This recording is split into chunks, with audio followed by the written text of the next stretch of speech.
Greetings and welcome back. Another Monday is here, and well, I'm not upset that it's just about gone. Thank you for being a part of the program as we are seeing the weather change, and we've got changes pretty much imminent. We'll go to that in just a few seconds. Portions of the show tonight are kind of, I started putting them together a little bit early and pre-recording some of them because one flicker of electricity pretty much shuts the studio down for about an hour, and the timing of the line of showers and maybe some thunderstorms that are coming through, well, could mean just that. So we'll jump right into our headlines this evening, which will include indictments returned by the Johnson County grand jury last week. A Johnson County man now facing a federal indictment. I have, of course, a lot of other local news. We'll begin just briefly with an update on two reports that I had just limited details on Friday, which both, of course, rest outside of the viewing area. But one was the double murder, which was confirmed. As for the identity of the two who were killed, a mother and daughter in Rowan County in a small, quiet part of Moorhead on a small, quiet little street. While authorities have yet to reveal the link between the man accused and the mother and child that he is said to have murdered, we do know a little bit about his previous history. On Friday's program, all I could confirm at the time was that it was a mother and daughter, and it was a double murder situation in Moorhead, and that's really all we knew. But before that time frame, authorities had actually already arrested the suspect around 2 o'clock or so in Paducah, is what we are being told, in a hospital there, where he was treated and released and then later jailed afterwards, following being charged with tampering with physical evidence and 2 counts of murder.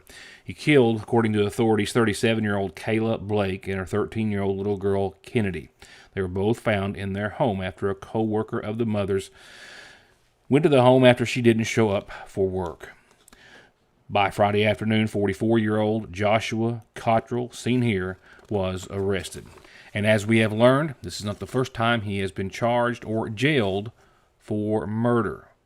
In 2003, when he was in his early 20s, authorities say that he murdered 36-year-old then Richie Phillips in a motel in Elizabethtown, Kentucky, strangled him, stuffed his body into a suitcase, dumped it in the river, which was discovered by a fisherman about a week later.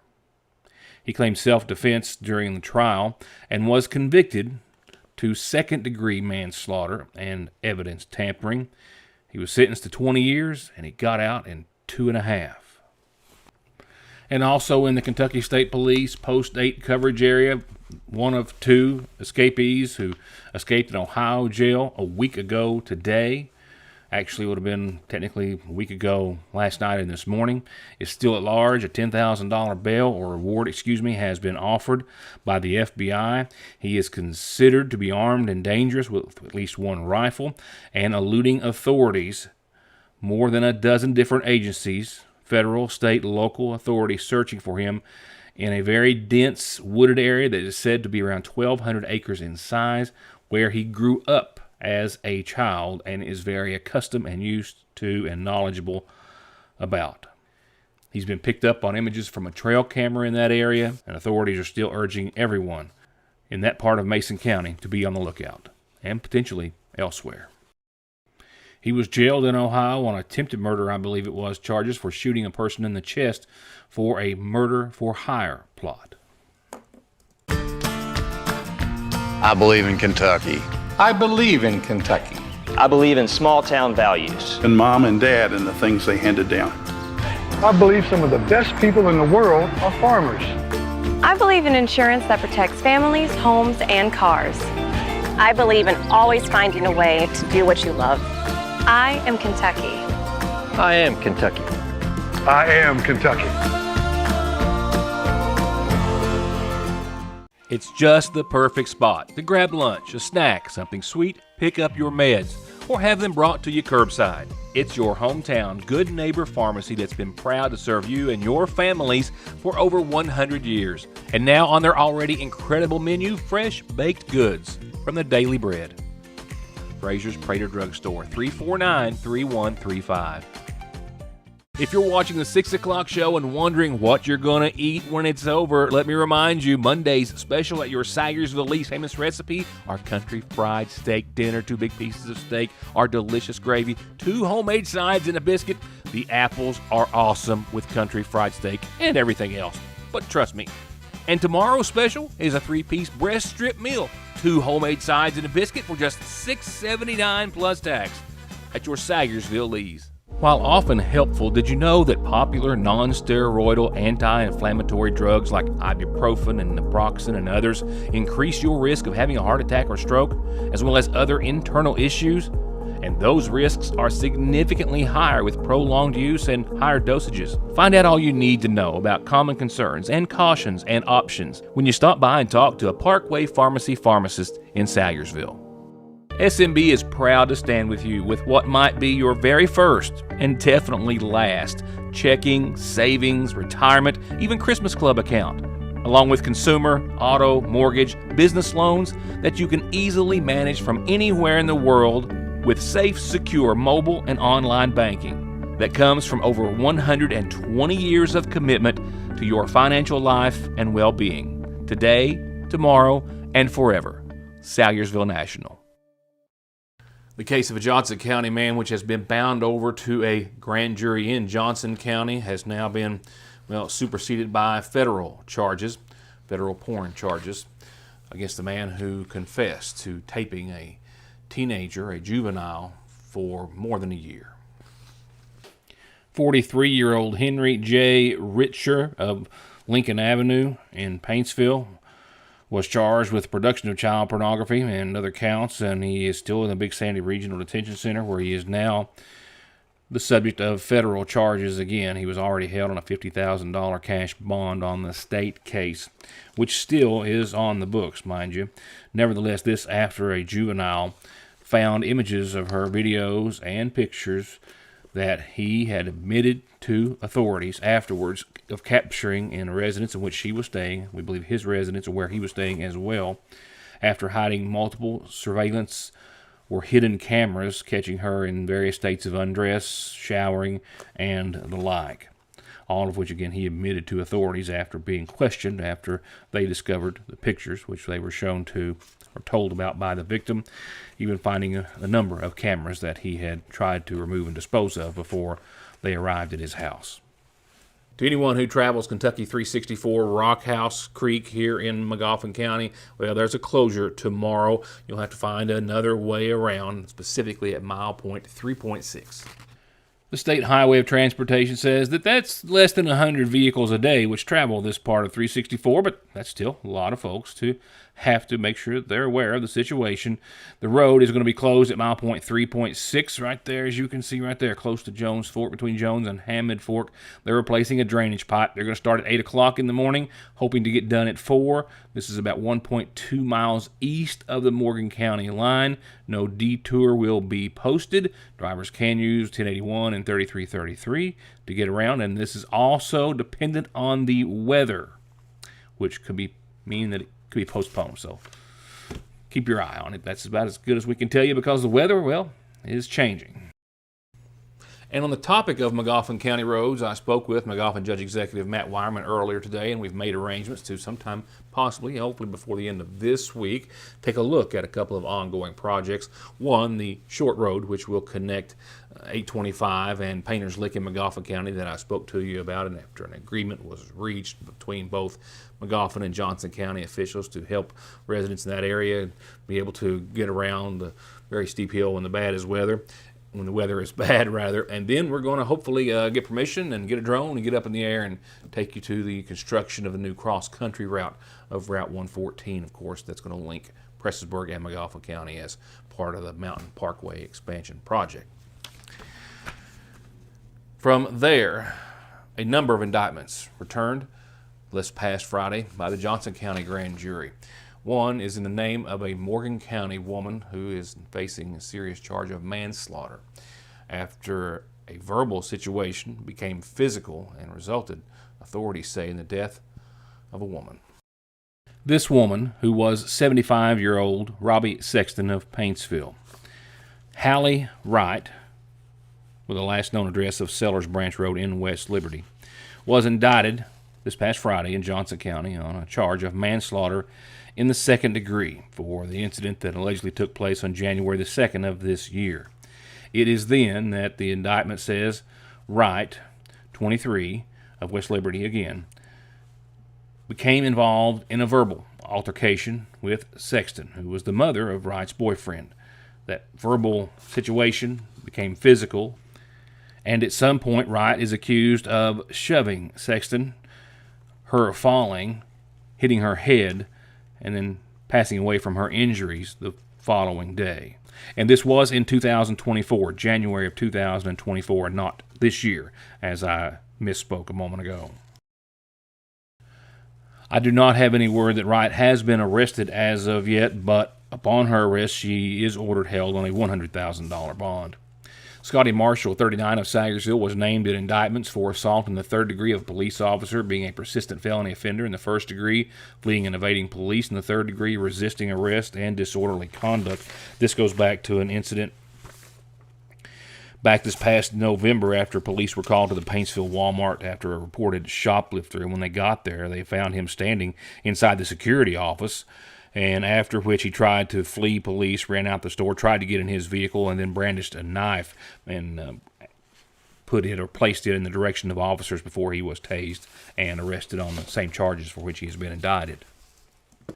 Ramona Mills, 54, of Hager Hill, was indicted for burglary in the third, theft by unlawful taking under $1,000, and being a persistent felony offender in the first degree. This for events in August of this year on the 13th, which she is said to have burglarized and entered the United States Corps of Engineer building in Paintsville with the intent to steal, and in doing so stole household items, a gaming console, clothing, and other items belonging to another individual. She was actually indicted back in 2019 for similar charges, being a persistent felony offender then for the number of felonies she had in her record, facing up to 20 years in prison for that PFO charge after she went into a Paintsville business and stole a purse allegedly worth more than $1,000. 30-year-old Dustin Tackett of Mealy was indicted for assault in the third degree of a police officer or probation officer, being a persistent felony offender in the second degree for at least one prior felony on his record, fleeing and evading police on foot, resisting arrest, and disorderly conduct, all for events that he's accused of on or around July the 7th of this year, just a few months ago. 18-year-old Russell Wheeler of Staffordsville was indicted for strangulation, first degree, assault in the second, assault in the fourth, wanton endangerment in the first, and resisting arrest. This past August. He's accused of being involved in a domestic situation in which authorities were called after receiving multiple calls about him attacking his family. He was said to have attacked both his mother and his sister and was finally subdued by his father before authorities arrived. The mother reportedly suffering serious injuries. Wheeler being ordered held on a $10,000 bond. Bail jumping in the first degree was the charge, and an indictment returned in the name of Sherry Ferguson of Paintsville. Also indicted was a Bobby Ward of Paintsville.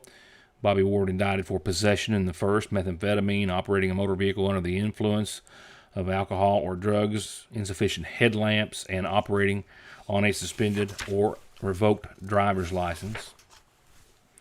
And last to be named in indictments was Shyla Selvage of Paintsville, indicted for possession of methamphetamine and public intoxication. When I come back, a new community calendar because it's a new week, and then we'll go into your weather forecast. A lot happening there. Nothing like what we've been seeing for a long, long time. Some much needed rain, which could, feast or famine, could become heavy at times.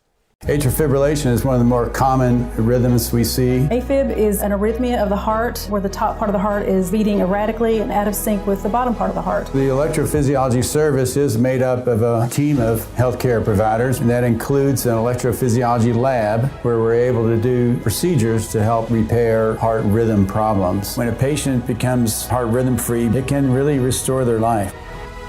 ARH, more for Appalachia. For whatever reason, if your working days are over, don't do anything before you meet Grover. Social Security, disability, SSI, work injuries, wear and tear, and hearing loss. 888-9-GROVER.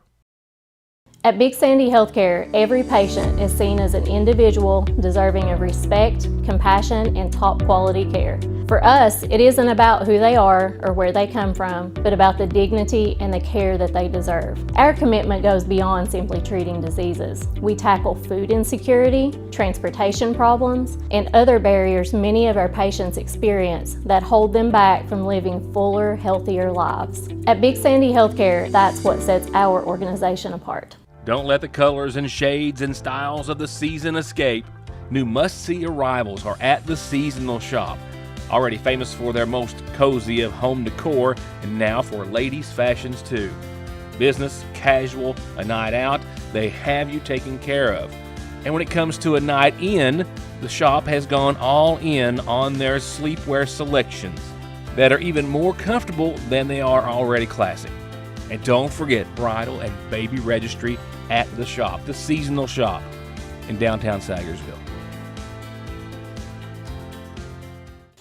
Now it's time for the McGoffin Farm Bureau Community Calendar, and this is the link to follow. They're at the top of your screen, CFCRB at KentuckyCourts.net, if you want to be able to sit in on the virtual community forums which are being held to enhance foster care outcomes in Kentucky. You can let your voice be heard on the matter. They're having them this Thursday, and then on the 29th, and then October the 3rd, and the 8th, and they would like to have as much participation as possible.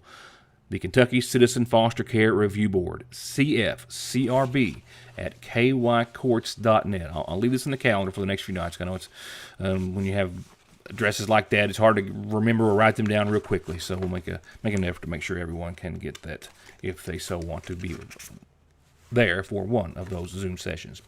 McGoffin County Head Start and Preschool open enrollment now. If your child's 3 or 4, contact the McGoffin County Head Start office. They would love to have you there and have your child there in school. 349-3488. I just got this one in today, and I tried to enlarge the QR code as large as I could, so if you could hold your phone up to the screen if you were interested. This from Marlene Howard over the Senior Citizens Center, and she was talking about just, how many people have to live with, why there's directly or indirectly dementia. And there is a community session. This is not until November the 1st. It's going to be 4 hours. You can do this in person, or you can do it via the internet. And it's got some very good information about living with and dealing with dementia. Notable doctors and speakers will be a part of this. It's free registration. If you choose to come in person, they're going to have a continental breakfast that morning at 8. I'll get more details on the address and things of that nature, but just so you know, you can mark that down. It's not until, again, November. That gives you plenty of time to try to get registered. From there, we'll go on to funeral service announcements, which are brought to you by the McGoffin County Funeral Home, who tells me first that services are set for this Wednesday at 2 o'clock at the McGoffin Funeral Home for 72-year-old Charlotte Reisner Conley of Sagersville, who passed away Sunday. The daughter of the late James Woodrow and Emma Jean Pack Reisner, she's survived by her daughters Teresa Bess and Melissa Stamper, stepsons Calvin Conley Jr., William James Conley, and Brian Conley, her brothers John Reisner and David Reisner, sisters Sharon Isaac and Rui Ackley, Catherine Isaac and Sheila Reisner, 9 grandkids and 5 great-grandchildren. She was preceded in death by her husband Calvin and a brother and 2 sisters. And again, services will be this Wednesday at 2 from the McGoffin County Funeral Home. Visitation will be tomorrow evening after 5. A memorial service will be held on October the 4th for Jennifer J.J. Jackson Francis, 58 of Sagersville, who passed away Friday. Daughter of the late Shelby Tackett Crabtree. She's survived by a son, Charles, a sister, Lisa Hughes, 2 granddaughters as well, and a memorial service again to be held October the 4th at the Ramey Park by family and friends. And services to be announced soon by the McGoffin County Funeral Home for 81-year-old Kenneth Gamble of Sagersville. He passed away on today's date.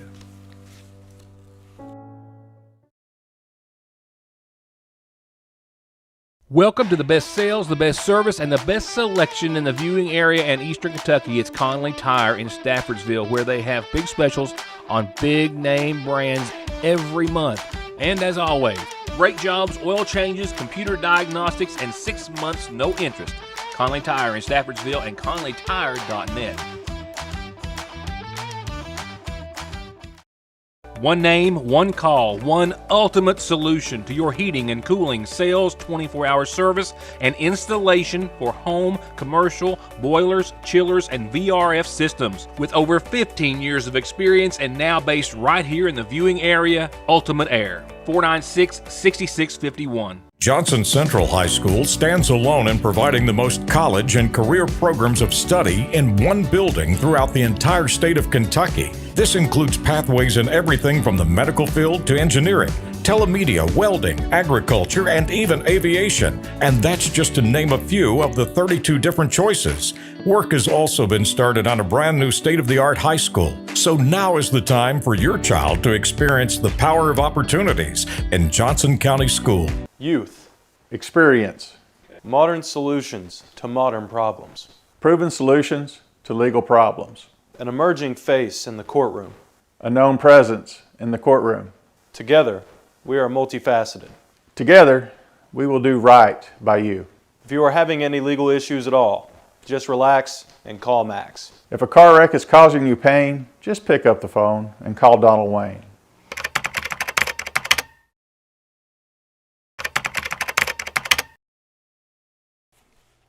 Okay, this local Doppler radar is just a bit slow or behind because right around 5 o'clock I started to realize, as I kind of prefaced the show with, that that line was going to be coming through right about the time that I was going to be wrapping up the show. And like I said, the least little flicker of electricity is an hour reset around here just to get everything back on. And that's just from a flicker.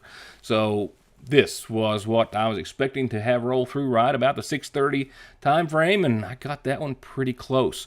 The likes of which we have not seen in a while, the likes of which could add up to 1, 2, maybe on the high side 3 inches of rain over the next several days. It's not the only line we're going to see, but we've got some cooler air behind all of this, but we've got the chance for some much needed rain. We haven't logged any in the downtown area as of 6 o'clock today on Monday, but as you saw, we're going to get a little at least. And by and large, we're talking about 1/4 to 1/2 inch tonight and another 1/4 to 1/2 inch tomorrow. Wednesday, maybe another 3/4 to an inch possible. So we need the rain. We could stand to get some. We topped out at 86 earlier today. We'll fall down to about 62, and if we get those showers, we'll be surprised if we're down into the upper 50s maybe tonight, but an 80% chance of showers and thunderstorms. Now, there is a chance that between now and your Thursday, we could see some bumpy weather, a pretty good thunderstorm or two or more.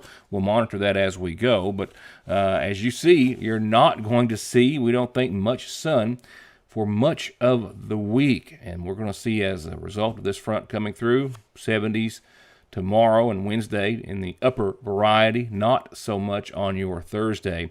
With all this moisture, you can count on some foggy nights and mornings for the next several days as well. Again, 62 tonight and only recovering to about 78 tomorrow.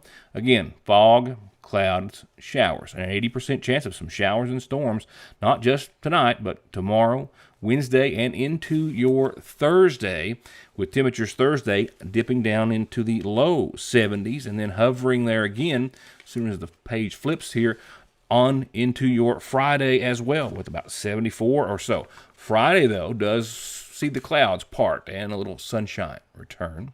Partly sunny skies for your Friday, a 40% chance of just showers. We're out of any thunderstorms as far as the possibility is concerned. And look, we are still in the low 70s for the first half of your weekend. Mostly sunny. I think we should be seeing the lingering showers gone by Saturday, I think, to say the least. Sunday, 78, mostly sunny. And again, Monday of next week, we're still in the upper 70s. By then, we are going to clear out, and see mostly sunny and dry skies and nighttime lows in the low to mid 50s. After, hopefully, we'll get just the right amount of rain for the next several days. And that's going to do it for this evening. Thank you all for being a part of the program. Still, we are working very hard to get Henry's Hot Dog Company open. You know, it's a process I was not expecting. I'm still hopeful that maybe this time next week, maybe not. I know I've been leaving myself wiggle room now for weeks and literally a few months, but we are getting close. Still nailing down the menu and made a lot of important things today happen. So, well, by the end of the week, we will certainly have a good update for you. Oh, a very tasty one, too. With that said, good night. Thanks for watching. Keep your eye on the weather.